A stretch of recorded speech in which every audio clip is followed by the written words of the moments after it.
Halo, apa kabar? Saya Albi Pratama. Selamat datang di era digital, di mana teknologi terus mengubah dunia. Mari kita jelajahi bersama perkembangan sains, hobi, dan teknologi saat ini dalam CNN Indonesia Tech. Di episode kali ini, kami punya sejumlah informasi menarik, di antaranya inovasi sosial untuk memangkas kesenjangan digital kini hadir dari Desa Tenggir, Situbondo. Sejumlah pemuda yang tergabung dalam Karang Taruna sukses membangun usaha internet desa berbiaya murah yang jaringannya bisa diakses hingga ke seluruh penjuru wilayah.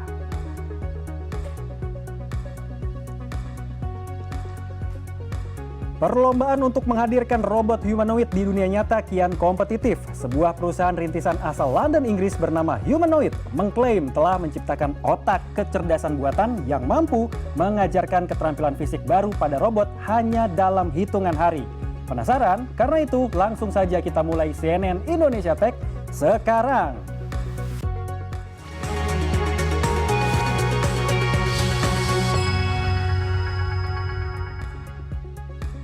Inovasi sosial untuk memangkas kesenjangan digital kini hadir dari Desa Tenggir, Situbondo. Sejumlah pemuda yang tergabung dalam Karang Taruna sukses membangun usaha internet desa berbiaya rendah yang jaringannya bisa diakses hingga ke seluruh penjuru wilayah. Tidak hanya memudahkan anak-anak untuk belajar, usaha yang beromset belasan juta rupiah ini juga memberikan bonus unik bagi pelanggannya, yakni pengisian tabung LPG 3 kg secara gratis. Suasana di Desa Tenggir, Kecamatan Panji, Situbondo pada Minggu siang tampak lebih ramai dari biasanya. Ratusan warga terlihat antusias mengantre sambil membawa tabung LPG 3 kg kosong. Namun mereka tidak sedang membeli LPG, melainkan menukarkan kupon khusus yang didapat usai membayar tagihan Wi-Fi bulanan. Inovasi dari Karang Taruna setempat ini menjadi angin segar bagi ibu rumah tangga, terutama di tengah sulitnya mendapatkan pasokan LPG subsidi di agen-agen resmi. Ikut wifi, bayar sebulan 100, terus gratis ini isi tabung gas. Sudah lama berlangganan wifi? Udah lama, udah berapa? Kapan? Udah mulai bulan 8 ya, setahunan. Tahunan ini ya. Bagaimana perasaannya ini? Ya senang, bahagia. Usaha internet desa ini telah berjalan selama lebih dari 1 tahun. Awalnya, para pemuda ini hanya ingin menyediakan akses data yang murah agar anak-anak desa tidak ketinggalan teknologi. Dengan tarif hanya Rp100.000 per bulan, warga sudah bisa menikmati layanan Wi-Fi yang tidak hanya bisa diakses di dalam rumah, namun juga menjangkau seluruh area desa tanpa biaya tambahan. Dari setiap pembayaran bulanan tersebut, para pemuda ini menyisihkan Rp20.000 untuk disubsidi silang menjadi LPG gratis bagi warga. Meski bermodal terbatas, mereka sangat kreatif dengan memanfaatkan lemari es bekas sebagai wadah server internet mereka. Selama ini kan Karang Taruna ini atau wifi yang ada di desa ini hanya satu sinyal, tapi kita memiliki 2 sinyal. Yang dimiliki di rumah itu yang tidak bisa dianulir orang lain, tapi Karang Taruna yang kedua, sinyal yang kedua itu bisa dipakai keluar rumah, bahkan bisa hampir 1 desa. Berkat terobosan ini, anak-anak di setiap pojok kampung kini bisa dengan mudah mengerjakan tugas sekolah secara daring tanpa harus berbagi koneksi dengan temannya. Saat ini, Karang Taruna Desa Tenggir telah memiliki sekitar 250 pelanggan dengan omset mencapai 25 juta per bulan. Tak hanya subsidi LPG, mereka juga menyisihkan Rp5.000 dari setiap pelanggan untuk diberikan kepada kas RT setempat guna mendukung pembangunan di lingkungan warga. Zainal Ali Mustafa, Situbondo, Jawa Timur. Setiap tahun, dunia memperingati hari khusus untuk serangga istimewa satu ini pada tanggal 20 Mei. 2 hari berselang, tepatnya tanggal 22 Mei juga diperingati sebagai Hari Keanekaragaman Hayati. Kedua peringatan ini terhubung dengan seekor makhluk kecil yang memiliki kekuatan super. Ia mampu menjaga keberlangsungan hidup tanaman pangan dan memberi jasa ekosistem senilai ratusan miliar dolar Amerika Serikat secara gratis. Serangga ini adalah lebah.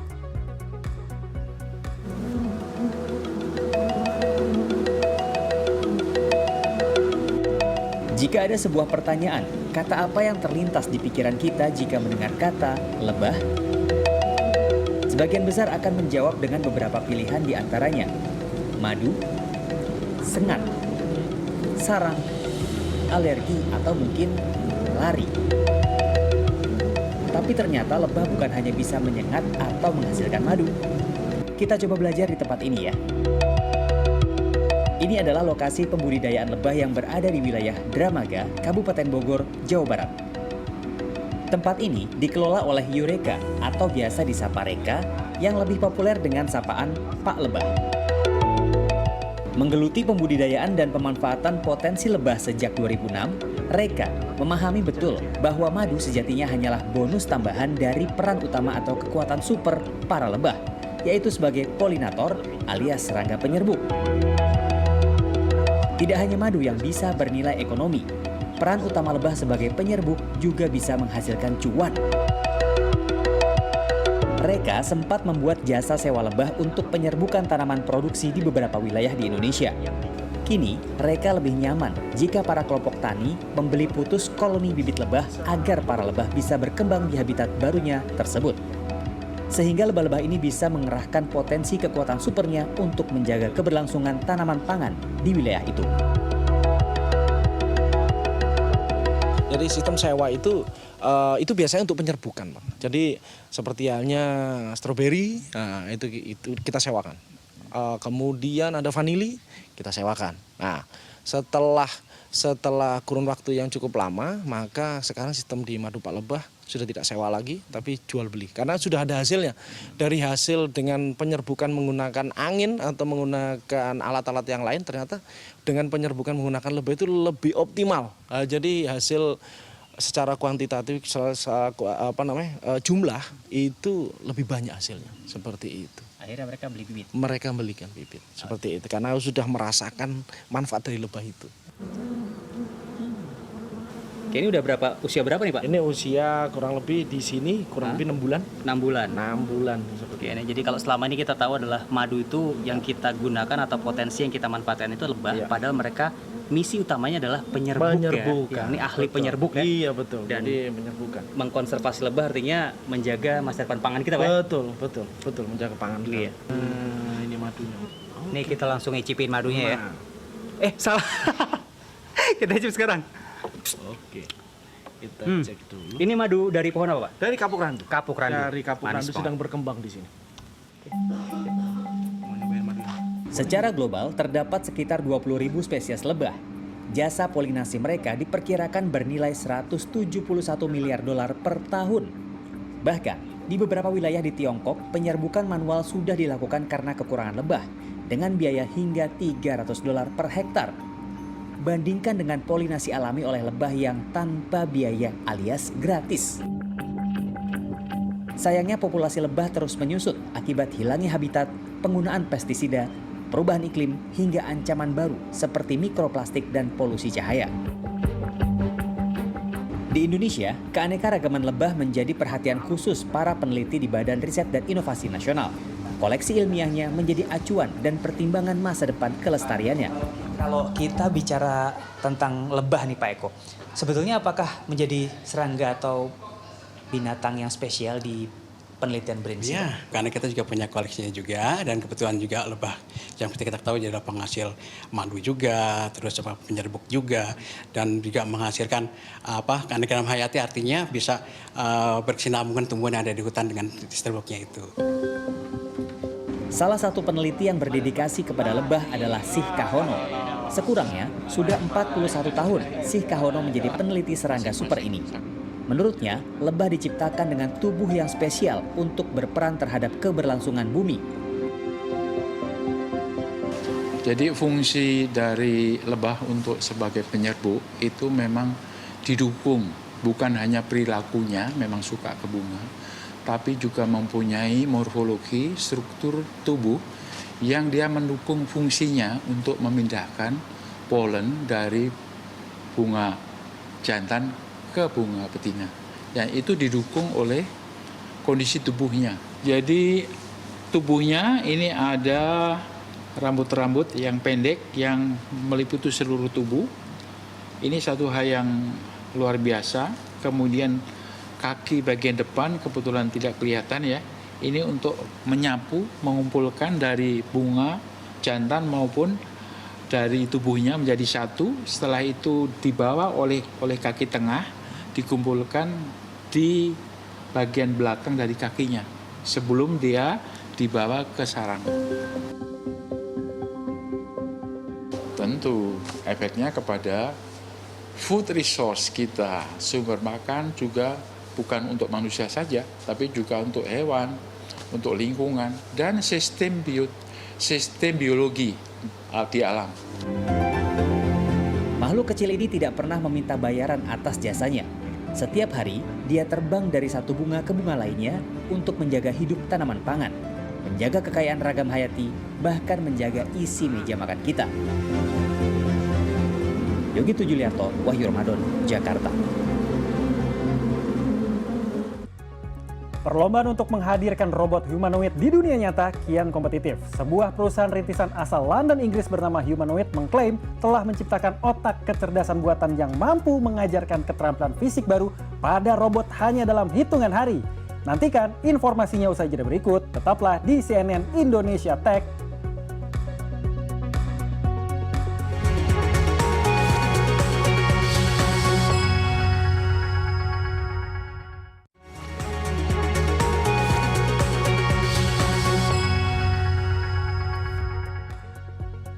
Dalam kunjungan CNN Indonesia Drive ke Guangzhou, China, teknologi masa depan kian begitu nyata. Kendaraan otonom dikembangkan dengan chip teknologi tinggi yang memungkinkan pengendara mengemudikan mobil dengan bantuan AI serta teknologi mobil terbang yang sudah ada di depan mata.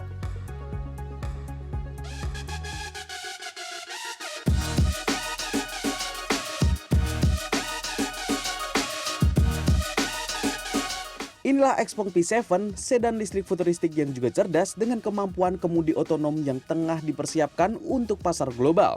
Menggunakan chip Turing yang dikembangkan mandiri oleh Xpeng, mobil ini dilengkapi dengan sistem AI terbaru yang diberi nama VLA 2.0. VLA atau Vision Language Action memiliki cara kerja dengan melihat, memahami lalu segera mengambil tindakan secara mandiri. Untuk mendukung sistem kemudi otonom, Xpeng P7 juga dibekali 12 kamera dan sejumlah radar. Seluruh perangkat ini menjadi sensor layaknya panca indera bagi kendaraan agar teknologi otonom dapat bekerja secara presisi dalam mengambil keputusan. Tidak hanya itu, teknologi AI ini juga memungkinkan kendaraan menganalisa situasi dan kondisi lalu lintas dengan radius 200 meter ke depan. Hal ini membuat sensasi berkendara secara otonom bisa terasa lebih seamless dan natural. Oke, sekarang saatnya saya mencoba fitur VLA 2.0 dari Xpeng. Fitur ini adalah fitur berkendara otonomus yang dimiliki oleh Xpeng dan saya berkesempatan untuk mencobanya langsung. Sensasi pertama kali mengendarai mobil secara otonom terasa begitu mengagumkan. AI secara langsung mengambil alih sistem kemudi dan dengan cepat beradaptasi dengan lingkungan sekitar. Di Cina, sistem VLA 2.0 yang diterapkan ini juga sudah mampu membuat mobil melaju mandiri di tengah lalu lintas yang padat hingga menelusuri jalanan sempit dan kecil. Mobil juga secara otomatis bisa mendahului kendaraan di depannya serta melakukan pengereman secara otomatis seperti misalnya saat berhadapan dengan lampu lalu lintas. Di sini, ketika lampu merah, dia akan berhenti sendiri dan mengambil jalan ke yang kosong untuk mencari posisinya sendiri. Dan ketika lampu hijau, mobil ini akan langsung otomatis jalan sendiri. Demi keamanan dan kenyamanan pengguna jalan lain, regulasi di Cina kini mewajibkan kendaraan otonom dilengkapi lampu indikator berwarna hijau toska di bagian samping dan belakang. Indikator ini menjadi penanda bahwa kendaraan sedang dikemudikan penuh oleh sistem otonom. Rencananya, Xpeng akan menguji coba sistem AI VLA 2.0 ini secara global pada tahun 2027 mendatang sebagai persiapan untuk melayani pasar internasional. Ya, pengembangan AI pada mobil ini sejalan dengan visi besar Xpeng. Di markas besarnya yang berlokasi di Guangzhou, China, teknologi yang dirancang oleh Xpeng diproyeksikan untuk memberikan kemudahan bagi kehidupan manusia di masa mendatang. Tak hanya fokus pada otomotif, perusahaan startup ini juga menyajikan berbagai teknologi masa depan lainnya. Di antaranya adalah mobil terbang yang diberi nama eVTOL atau Electric Vertical Take Off and Landing Ada pula robot anjing cerdas atau Robodog, hingga robot humanoid yang diberi nama Iron. Rivaldi Widianto, Guangzhou, China. Perlombaan untuk menghadirkan robot humanoid di dunia nyata kian kompetitif. Sebuah perusahaan rintisan asal London, Inggris bernama Humanoid mengklaim telah menciptakan otak kecerdasan buatan yang mampu mengejarkan keterampilan fisik baru pada robot hanya dalam hitungan hari. Dengan teknologi ini, robot tidak lagi hanya menjadi mesin statis, melainkan asisten cerdas yang siap bekerja di pabrik hingga gudang logistik.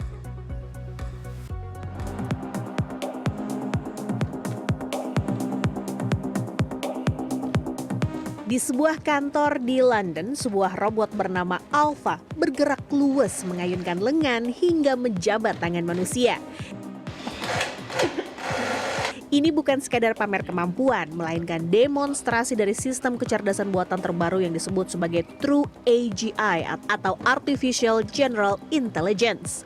Pendiri Humanoid, Artem Sokolov, menyebut bahwa kunci utama mereka terletak pada model VLA atau Vision Language Action.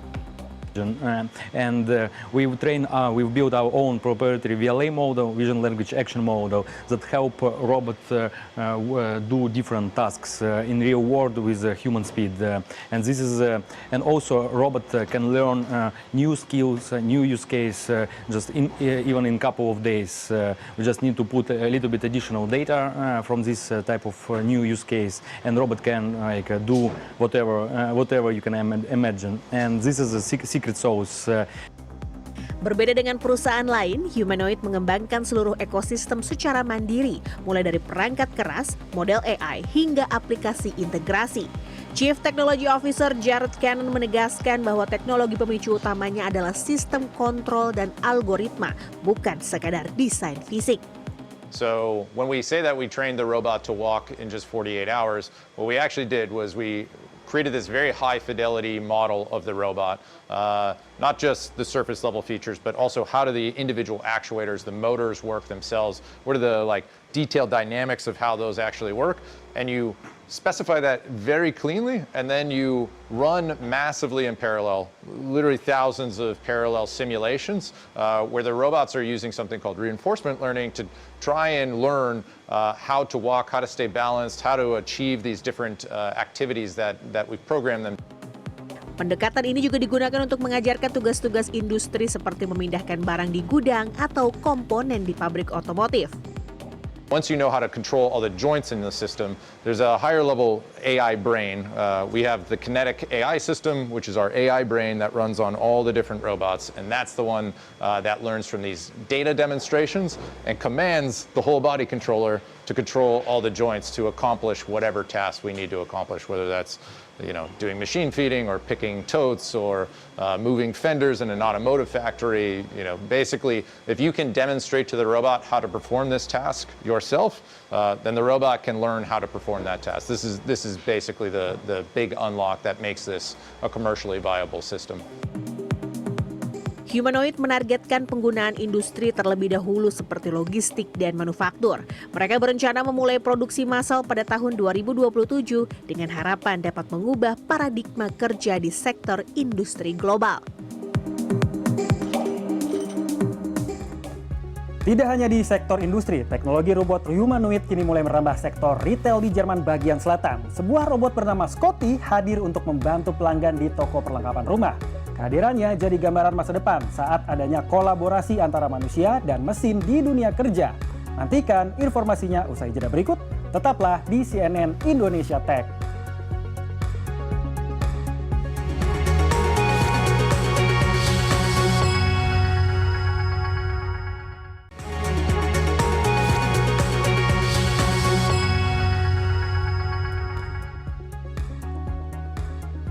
Integrasi teknologi robotik kini tidak hanya terbatas pada sektor industri dan layanan komersial, tetapi juga mulai merambah ke dalam perayaan tradisi dan keagamaan. Seperti pada Festival Budaya Tahunan Yeoncheonho, perayaan tersebut hadir dengan suasana berbeda lewat kehadiran robot humanoid yang ikut serta dalam parade. Dari kota Seoul, Korea Selatan, sebuah pemandangan unik mewarnai Festival Lentera Teratai Tahunan atau Yeoncheonho yang digelar untuk memperingati Hari Lahir Buddha. Sebanyak 4 robot humanoid yang telah ditahbiskan menjadi biksu memimpin jalannya parade. Keterlibatan teknologi ini menjadi cerminan dari sifat Buddhisme yang inklusif terhadap perkembangan zaman modern. 저희 사회에서 곳곳에서 이제 로봇이 AI가 사람과 함께 하구나. 그러니까 이제 불교는 모든 것을 포용하고 수용하는 많은 의미를 담고 있잖아요. 불교 자체가 그렇기 때문에 우리도 로봇과 함께 행렬하면 좋지 않을까. Kehadiran robot biksu bernama Gabi Seokja, Muhi, dan Nisa ini pun berhasil menyita perhatian warga. Pengunjung yang merasa kagum saat melihat langsung keterbukaan budaya tradisional terhadap teknologi baru. 뉴스에서만 보던 가비 스님을 실제로 보니까 많이 신기했고 다음 행렬에도 또 보고 싶다는 생각을 했고요. 또 이런 새로운 기술을 영입한 것을 보니까 불교는 참 포용력이 있는 종교구나라고 생각했습니다. Tidak hanya bagi orang dewasa, daya tarik robot biksu ini juga dapat berhasil memikat generasi muda. Inovasi ini diharapkan dapat menjadi jembatan baru untuk menumbuhkan minat masyarakat terhadap nilai-nilai budaya. 오늘 로봇 스님 처음 봤는데 되게 신기했고요. 애기도 되게 좋아했습니다. 그래서 앞으로도 좀 로봇과 관련된 불교도 단순히 전통적인 어떤 모습도 좋지만 앞으로 우리 살아갈 상황에 있어서 많이 좀 도입이 돼서 더 많은 관심과 응원을 좀 가질 수 있는 기회가 됐으면 좋겠습니다. Menjadi bagian dari warisan budaya tak benda UNESCO sejak tahun 2020, Festival Yontongho berhasil memadukan tradisi leluhur dengan era digital. Langkah ini sekaligus membuktikan bahwa spiritualitas tetap dapat berjalan selaras dengan kemajuan teknologi robotik.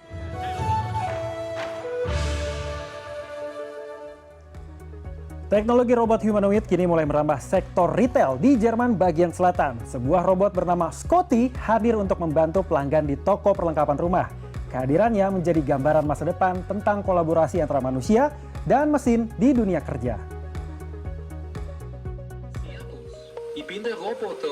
Sebuah robot humanoid bernama Scotty kini hadir di kota Poking, Jerman untuk membantu para pelanggan di toko perlengkapan rumah.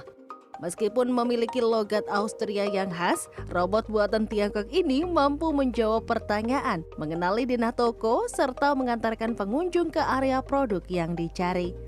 Scotty tampil layaknya karyawan toko dengan seragam khusus dan sebuah komputer tablet di bagian dadanya. Robot ini telah menjalani masa uji coba sejak awal April 2026. Berbeda dari robot sebelumnya, Scotty memiliki kemampuan untuk berjalan dan berbicara secara dinamis dengan manusia.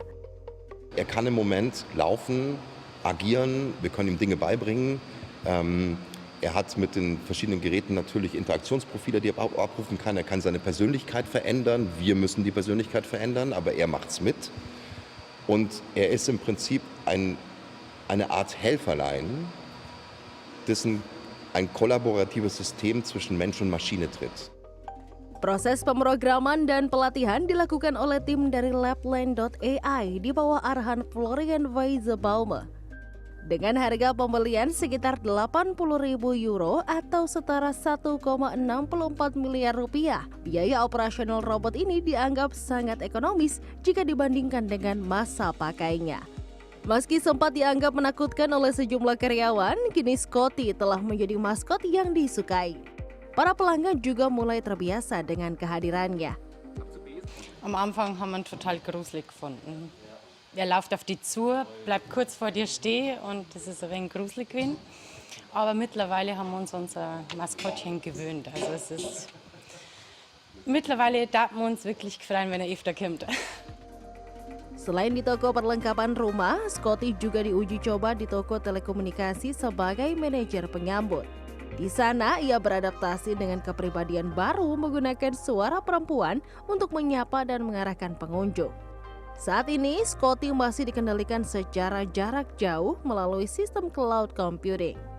Tim pengembang juga tengah menyiapkan sistem pemrosesan internal agar robot ini bisa bekerja lebih mandiri.